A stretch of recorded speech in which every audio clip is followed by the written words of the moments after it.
नमस्कार, मैं छाया श्रीवास्तव एक बार फिर आप सबका स्वागत अपने चैनल कहानियों के कारवां में करती हूँ। आज आप सबके लिए स्वामी विवेकानंद जी की किताब एजुकेशन लेकर प्रस्तुत हुई हूँ। ये किताब विवेकानंद जी की शिक्षा पर दिए गए भाषणों का संकलन है। किताब अंग्रेजी भाषा में है। इस किताब का हिंदी भाषा में अनुवाद लेखिका, अध्यापिका, ब्लॉगर शिखा जी ने किया है। तो सुनिए शिखा जी द्वारा अनुवादित विवेकानंद और शिक्षा का अगला भाग। हर भाग में अनुवादिका जी ने अपनी समझ को भी लिखा है। जहां आप मेरी समझ शब्दों को सुने तो वह अनुवादिका शिखा जी की समझ है। तो चलिए सुनते हैं स्वामी विवेकानंद और शिक्षा का अगला भाग। विवेकानंद जी बताते हैं कि उच्चतम सत्य को जानना ही हमारा एकमात्र उद्देश्य है। यही हमारी उत्कृष्ट साध है। चलो हम आत्मा की उत्साह से पूजा करते हैं, साहसी बनते हैं, उत्साह को आधार बनाते हैं। मध्य भी उत्साह और परिणति भी उत्साह ही है। अपने उत्साह को बनाए रखो, यही हमारा उद्देश्य है। हमें पता है कि हम अभी वहां तक नहीं पहुंच सकते हैं। इसकी चिंता मत करो, निराश ना हो, अपना मनोबल कमजोर ना करो। महत्वपूर्ण यह है कि तुम अपने शरीर के लिए कम से कम सोचो। अपने को एक पदार्थ की तरह मानो, उसे मृत, सूखा, जड़ पदार्थ की तरह सोचो और अपने को एक उज्जवल अमर आत्मा की तरह विचारो। तुम पदार्थ, शरीर व इंद्रियों से स्वतंत्र हो जाओगे। यही गहन इच्छा तुम्हें मुक्त करती है। एक व्यक्ति जो शिष्य बनना चाहता है, उसे ये शर्तें पूरी करनी है। यदि ये शर्तें पूरी नहीं होती तो वे एक सच्चे गुरु तक नहीं पहुंच सकते हैं। अगर किस्मत से गुरु मिल भी जाता है तो गुरु की शक्ति, उसका तेज उसे नहीं मिल सकता। इन शर्तों में कोई समझौता नहीं हो सकता। जब ये शर्तें पूरी होती हैं, शिष्य का हृदय कमल खिल जाता है और मधुमक्खी प्रवेश करेगी। तब शिष्य जानेगा कि गुरु उसके साथ ही है। वह प्रकट होता है, वह महसूस करता है, वह जीवन सागर को पार करता है, उस पार जाता है और करुणा के साथ किसी लाभ और प्रशंसा की आशा के बिना वह अपने समय में दूसरों को उस पार पहुंचाने में सहायता करता है। मेरी समझ, अगर सच्चे मन से कुछ सीखना चाहते हैं तो त्याग, सहनशीलता व एकाग्रता आवश्यक है। गुरु में विश्वास। हमारा अपने गुरु के साथ वैसा ही रिश्ता है जैसा एक पूर्वज का अपने वंशजों के साथ होता है। गुरु के प्रति अविश्वास, अपमानित, अधीन और निराधार की भावना रखते हुए हमारा विकास नहीं हो सकता है। जिन देशों में गुरु के प्रति ऐसी भावना नहीं रखी जाती है, उन देशों में गुरु सिर्फ एक प्रोफेसर होता है जिसे सिर्फ कुछ डॉलर लेने होते हैं और वे व्यक्ति जो उसे सीखने आते हैं वे अपने प्रोफेसर के शब्दों को अपने दिमाग में भर लेते हैं। जब ये काम हो जाते हैं तो सब अपने अपने रास्ते चले जाते हैं। विवेकानंद जी ये भी कहते हैं कि गुरु पर विश्वास करो, पूजा करो, पर अंधविश्वास मत करो। गुरु की अत्यधिक पूजा आपको कमजोर व निकम्मा बना देती है। अपना संपूर्ण प्रेम उसे दो, पर साथ ही अपने बारे में सोचो। शिक्षण के लिए संवेदनशीलता। गुरु को अपनी शक्ति व ध्यान पूर्णतः शिक्षण प्रवृत्ति को देना होगा। संवेदनशीलता के बिना पढ़ाना असंभव है। किसी व्यक्ति के विश्वास को मत हिलाओ। तुम उसे कुछ अच्छा दे सकते हो, पर जो उसके पास है उसे नष्ट मत करो। वह एक सच्चा गुरु होता है जो अपने को तुरंत अपने हजारों अनुयायियों के अनुरूप बदल लेता है। वही सच्चा गुरु है जो अपने को अपने छात्र के स्तर तक ले जाए। अपनी आत्मा को छात्र की आत्मा में बदलते हुए छात्र को देखे व उसके मस्तिष्क से उसे समझो। यही गुरु अध्यापन कर सकता है। मेरी समझ, गुरु के प्रति सम्मान व विश्वास की भावना रखने पर ही ज्ञान प्राप्त किया जा सकता है। ये भावना आधुनिक युग में लुप्त होती जा रही है। अंधभक्ति करते हुए उनकी उंगली पकड़कर चलने के लिए नहीं कहा जा रहा है। गुरु मार्गदर्शक है जो बुद्धि में पड़े अंधेरे को हटाने में सहायक बनता है। रोशनी तक स्वयं पहुंचना होता है। प्रत्येक शिष्य भिन्न है। उसका व्यक्तित्व, उसका परिवेश इत्यादि सभी भिन्न होते हैं, क्योंकि प्रत्येक मनुष्य भिन्न आत्मा है। सच्चा गुरु वही है जो इस सच को समझे और प्रत्येक शिष्य की प्रकृति को समझते हुए भिन्न भिन्न शिक्षण पद्धति का प्रयोग करे। गुरु की संवेदनशीलता शिष्य को ज्ञान प्राप्त करने में सहायक होती है। धार्मिक शिक्षा, संतों की पूजा। विवेकानंद कहते हैं कि धर्म शिक्षा का अंतरतम महत्वपूर्ण भाग होता है। हमें लोगों को सच्चे सार्वभौमिक सिद्धांतों के बारे में बताना चाहिए। सबसे पहले हमें महान संतों की आराधना को जानना है, उनके विषय में जानना है जिन्होंने सार्वभौमिक सच को पहचाना है। वह लोगों के सामने आदर्श प्रस्तुत किए हैं, जैसे श्री रामचंद्र जी, श्री महावीर, श्री कृष्ण और श्री रामकृष्ण जैसे कई। श्री कृष्ण के वृंदावन पहलुओं को एक तरफ रखते हुए उनकी गीता में शेर के समान उनकी दहाड़ती आवाज सुनो और समझो और उसकी पूजा करो। प्रतिदिन शक्ति की पूजा करो, देवीय माँ शक्ति की स्रोत की आराधना करो। हमें ऐसे साहसी नायक चाहिए जिनके पैर से सिर तक की नाड़ियों में वीर चमत्कारी राजाओं जैसी भावना हो। ऐसे वीर जिन्हें सच के ज्ञान के लिए मृत्यु का भी भय न हो और जिनका कुछ त्याग हो और तलवार बुद्धि हो। हमें युद्ध के मैदान में और वीर योद्धाओं की आवश्यकता है। आदर्श सेवा। महावीर हनुमान के चरित्र को अपना आदर्श बनाओ। श्री राम के एक आदेश पर उन्होंने समुद्र लांघ लिया था। उन्हें मृत्यु का भय नहीं था। वे इंद्रियों के विलक्षण प्रतिभाशाली अद्भुत निपुण विशेषज्ञ थे। अपना जीवन निर्माण के लिए इस महान आदर्श सेवा को अपना आदर्श बनाओ। यूं सभी आदर्श विचार धीरे धीरे जीवन में उजागर होते हैं। बिना प्रश्न किए गुरु की आज्ञा का पालन करना, ब्रह्मचर्य का दृढ़ता से पालन करना ही सफलता का रहस्य है। श्री हनुमान एक आदर्श सेवा का उदाहरण प्रस्तुत करते हैं। दूसरी ओर अपनी सिंह जैसी वीरता और अद्भुत चमत्कारी शक्तियों से संसार को चौंका देते हैं। श्री राम के लिए उनके अंदर अपना जीवन त्याग करने के लिए कोई हिचकिचाहट नहीं थी। श्री राम की सेवा के सामने वे सभी महानतम वस्तुओं के लिए उदासीन थे। श्री राम की आज्ञा का पालन करना ही उनके जीवन का एकमात्र संकल्प था। इसी तरह की सेवा ही हमारे जीवन का आदर्श होना चाहिए। वीरता से आगे बढ़ो। आज के समय कृष्ण और गोपियों के नाटक की पूजा करना ठीक नहीं है। बांसुरी बजाकर हम देश को पुनः जागृत नहीं कर सकते हैं। हमें खोल कर ताल बजाकर कीर्तन में उन्मादी नृत्य करके सभी लोगों का पतन करते हैं। ये सार्वलौकिक पवित्रता की प्राइमरी योग्यता उच्चतम तपस्या की नकल करना मात्र है। इससे वे भयानक अंधेरे में गिर जाते हैं। क्या हमारे देश में ड्रम नहीं बनते हैं, बिगुल और नगाड़े नहीं होते हैं? अपने बच्चों को इन वाद्यों की गहरी आवाज सुनाओ। बचपन से ऐसी शास्त्रीय संगीत की आवाज सुनने से ये देश शास्त्रीय देश में परिवर्तित होने लगता है। डमरू और हॉर्न को बजाना चाहिए। ड्रम गहरी, तेज और वीर संगीत में बजने चाहिए।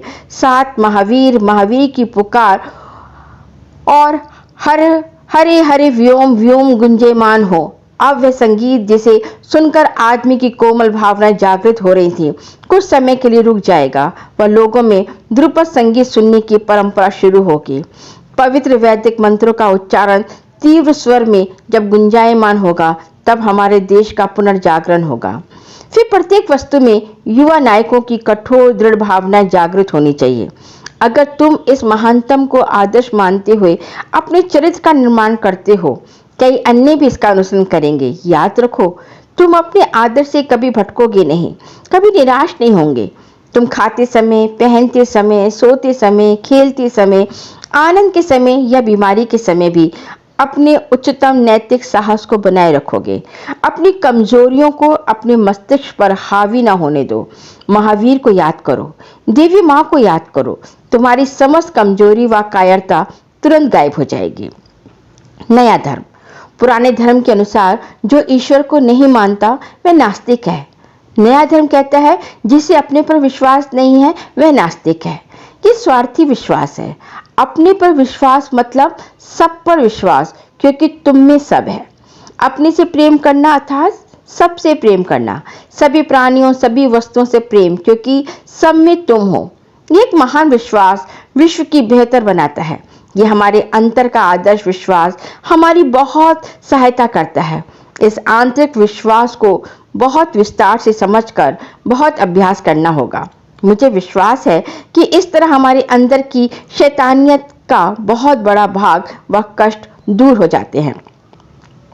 संपूर्ण मानव जाति के इतिहास में जितने महान स्त्री पुरुष हुए, उन सबके जीवन में प्रेरणादायक शक्ति जो किसी भी शक्ति से अधिक प्रबल थी, वह उनका अपने स्वयं पर विश्वास था। वे महान बनने की चेतना में जन्मे और महान बने। मेरी समझ, हमारी युवा शक्ति को जागृत होना चाहिए। देश, समाज व विश्व में फैली नकारात्मकता के प्रति उनकी चेतना जागृत करनी आवश्यक है। इस नकारात्मकता को दूर करने के लिए उन्हें आत्मविश्वासी, साहसी बनने की आवश्यकता है। ताकत। आनंद शक्ति धर्म है, ताकत पुण्य है और कमजोरी पाप है। सभी पाप और शैतानियत के लिए मिलाकर एक ही शब्द है, वह कमजोरियां। यही कमजोरियां शैतानियत से गलत कराती हैं। सभी स्वार्थीपन का स्रोत कमजोरी है। कमजोरी के कारण हम दूसरे को तकलीफ देते हैं। सबको जानना होगा कि वे क्या हैं। रात दिन ये दोहराओ कि मैं दिव्य हूँ। माँ के दूध के साथ इस शक्ति के विचार को ग्रहण करो, मैं वह हूँ। इसे सबसे पहले सुनो, उस पर विचार करो। ये विचार काम करेगा। ऐसा संसार होगा जैसा कभी नहीं दिखा था। सच को खुलकर बोलो। सभी सच सार्वलौकिक है। सभी आत्माओं की प्रकृति सच है और ये सच की परीक्षा है। कोई भी वस्तु जो तुम्हें शारीरिक रूप से, बौद्धिक रूप से या आध्यात्मिकता में कमजोर बनाती है, उसे जहर मानकर अस्वीकार कर दो। इसमें जीवन नहीं है, इसमें सच नहीं हो सकता है। सच पवित्र है, सच में सब ज्ञान है। सच को ताकतवर होना होगा, सच को प्रकाशमान होना है, सच को स्फूर्तिदायक होना है। उपनिषद की ओर लौटो, वह चमकदार, शक्तिमान, उज्जवल दर्शन है। ये सभी महान सच बहुत सरल हैं। ये हमारी उपस्थिति के समान सरल है। उपनिषद की सच्चाई तुम्हारे सामने है, उन्हें लो और उन्हें जियो। भारत की मुक्ति यहीं पर है।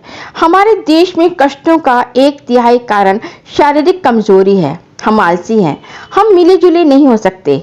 हम तोते की तरह बहुत कुछ बोल सकते हैं पर करते नहीं हैं। ये हमारी आदत में है कि बोलना बहुत पर करना नहीं। इसके पीछे कारण शारीरिक कमजोरी है। हमारा कमजोर मस्तिष्क हमें कुछ करने नहीं देता है, इसे शक्तिशाली बनाना है। विवेकानंद जी कहते हैं कि सबसे पहले हमारे युवाओं को मजबूत होना चाहिए, धर्म बाद में आता है। मेरे युवा मित्रों, मेरी ये तुम्हें सलाह है कि तुम मजबूत बनो। गीता के अध्ययन की अपेक्षा फुटबॉल के द्वारा तुम स्वर्ग के अधिक करीब हो। जब तुम्हारी मांसपेशियों में थोड़ी ताकत होगी, तब तुम गीता को अधिक समझ सकते हो। जब तुम्हारे खून में थोड़ी ताकत होगी, तब तुम श्री कृष्ण के दिव्य ज्ञान और चमत्कारिक शक्ति को समझ सकोगे। जब तुम स्वयं अपने पांवों पर खड़े हो सकोगे, तब तुम उपनिषदों को और आत्मा की चमक को समझ सकोगे। मेरी समझ, हमारे अपने जीवन में जो भी कष्ट या दुख है, वह हमारी अपनी आंतरिक व बाह्य कमजोरियों के कारण है। हमें अपनी कमजोरियों को पहचानना होगा, फिर उन्हें स्वीकार करना होगा। जब स्वीकार करेंगे तभी उन्हें दूर करने का प्रयास करेंगे। निर्भयता। उपनिषद मुझसे हर पन्ने में कहते हैं, ताकत ताकत। संसार में यही एकमात्र साहित्य है जिसमें बार बार अभय निर्भय शब्द मिलते हैं। विवेकानंद कहते हैं, मेरे सामने अतीत का एक चित्र आता है जिसमें पश्चिम के महान सम्राट महान अलेक्जेंडर इस चित्र में महान सम्राट इंडस नदी के किनारे खड़े हैं और जंगल के हमारे एक सन्यासी से बात कर रहे हैं। वे बुजुर्ग सन्यासी जिसे सम्राट बात कर रहे थे, वे शायद नग्न, पूर्णतः नग्न एक काली शिला पर बैठा था। सम्राट उसकी बौद्धिकता से चमत्कृत था। प्रसन्न होकर कुछ सोना जो वह यूनान से लाया था, उस सन्यासी को प्रलोभन के रूप में देना चाहता था। सन्यासी उस प्रलोभन को मुस्कुराते हुए अस्वीकार कर देता है। अब सम्राट एक अहंकारी सम्राट की तरह बोलता है, तुम नहीं आओगे तो मैं तुम्हें मार दूंगा। ये सुनकर वे बुजुर्ग सन्यासी जोर से हंसा और बोला, तुमने आज से पहले जैसा तुमने अभी कहा, वैसा झूठ तुमने अपने जीवन में कभी नहीं बोला होगा। मुझे कौन मार सकता है? मैं तो एक अजर अमर आत्मा हूँ। यही ताकत है। मेरी समझ, निर्भयता जीवन जीने की अनिवार्य शर्त है। अपने जीवन को डर से मुक्त करो। निडरता ही ताकत देती है। सच कहने और सुनने के लिए भय मुक्त और शक्तिवान होना होगा। मेरी ताकत उपनिषद है। हम बहुत बार कमजोर पड़ते हैं। हमारे पास ऐसी हजारों कहानियां हैं जो हमारी कमजोरी के विषय में बताती हैं। इसलिए मित्रों, तुम एक ही खून हो, एक बार जीते हो, एक ही बार मरते हो। तो सिर्फ यही कहो कि हमें ताकत, ताकत और ताकत चाहिए, और मेरी ताकत उपनिषद है। संपूर्ण संसार को उत्साहित करने का सामर्थ्य इसकी ताकत में है। इसी से पूरा संसार पूर्ण जागृत, ऊर्जावान और मजबूत बन सकता है। ये कमजोर पर, कष्टों पर, सभी भेदभावों के दलितों पर और सभी धर्मों व मतों पर विजय की पुकार बनेगा। अपने पांव पर खड़े हो और स्वतंत्र हो। हमें उपनिषदों में स्वतंत्रता, शारीरिक स्वतंत्रता, मानसिक स्वतंत्रता और आध्यात्मिक स्वतंत्रता मिलती है। मेरी समझ, अगर हम स्वतंत्र रूप से जीना चाहते हैं तो अपनी कमजोरियों पर विजय पानी होगी। ये विजय ही हमें शारीरिक, मानसिक व आध्यात्मिक स्वतंत्रता देगी। एक सुंदर समाज की संरचना में हमारा योगदान यही होगा। धर्म बोध है, धर्म बोध है। कोई धर्म ग्रंथ हमें धार्मिक नहीं बना सकता। संसार में मौजूद सभी किताबें पढ़कर भी हम धर्म का या ईश्वर का एक भी अक्षर नहीं समझ सकते हैं। हम जीवन के समस्त कारणों पर बात कर सकते हैं, लेकिन जब तक स्वयं अनुभव नहीं कर लेते तब तक जीवन के सच को समझ नहीं सकते हो। तुम किसी व्यक्ति को कुछ किताबें देखकर सर्जन बना नहीं सकते हो। तुम एक नक्शे में मेरे देश को दिखाकर मेरी जिज्ञासा शांत नहीं कर सकते हो। नक्शे सिर्फ उत्तम ज्ञान प्राप्त करने के लिए जिज्ञासा पैदा करते हैं। इसके अतिरिक्त इनका कोई महत्व नहीं है। मंदिर, चर्च, किताबें और ऐसी सभी सामान्य वस्तुएं धार्मिकता के लिए पहला कदम है। इनके द्वारा हम अपने बच्चे की नींव मजबूत करते हैं, जिससे वे धर्म की शिक्षा के लिए कठोर शब्द रख सके। धर्म कोई सिद्धांत या धार्मिक मत नहीं है, ना कोई बौद्धिक बहस है। ये तो सदा से है, रहेगा। धर्म एक एहसास है। मेरी समझ, हम कहते हैं कि हम धार्मिक हैं, इतने धार्मिक हैं कि अपने धर्म के गुणगान करने के साथ दूसरे धर्म की आलोचना अधिक करते हैं। धार्मिक बनने के लिए अपने को जानो, भेदभाव से मुक्त होकर सच्चे मन से दूसरे को जानो, जीवन के सच को जानो और फिर अपने अंदर के धर्म को समझो। हृदय को उन्नत करो। हम शायद बहुत अधिक ज्ञानी हो सकते हैं, जिसने संपूर्ण संसार को जाना हो पर ईश्वर के करीब ना गए हों। दूसरी तरफ बौद्धिक प्रशिक्षण से उत्पन्न अधार्मिक मनुष्य हो सकते हो। उनमें से एक पाश्चात्य सभ्यता की बुराइयां हैं। ऐसा भौतिक ज्ञान जो हृदय के बिना मिला है, यह इंसान को 10 गुना स्वार्थी बनाता है। जब दिल और दिमाग के बीच बहस हो तो हमेशा दिल की सुनो। हृदय जिस ऊंचाई तक पहुंच सकता है वह दिमाग नहीं पहुंच सकता। जो बुद्धि से ऊपर है वह प्रेरणा है। हृदय को उन्नत करो, उसे समझो। हृदय के जरिए ईश्वर बोलता है। मानवता जिस गहनतम प्रेम को जानती है वह धर्म से आता है। हमने जितने भी शांति के उत्तम शब्द इस संसार में सुने हैं वे हमने धर्म के ज्ञानियों से सुने हैं। उसी समय संसार के सभी कड़वे, निंदनीय शब्द भी हमने धर्म पुरुषों से सुने हैं। प्रत्येक धर्म के अपने मत हैं जिन्हें वे चाहते हैं कि सब इसे सच माने। कुछ तो अपने मत की सच्चाई को स्वीकार कराने के लिए दूसरों पर दबाव डालने के लिए तलवार निकाल लेते हैं।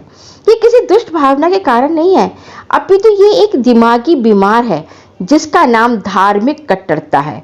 इन सभी धार्मिक मतभेदों, संघर्ष, नफरत और ईर्ष्या के बावजूद कुछ आवाजें शांति और अमन की भी सुनाई देती हैं। मेरी समझ, हम किताबें पढ़कर ज्ञानी बन सकते हैं, पर सच्चे धार्मिक बनने के लिए हमें अपने हृदय को जानना होगा। दिमाग उलझा सकता है, भड़का सकता है, पर हृदय में सच है, उसको सुनो। धन्यवाद। तो ये थे विवेकानंद जी के कुछ विचार। उनके अगले विचारों को अगली मुलाकात में सुनेंगे। तब तक के लिए शुक्रिया।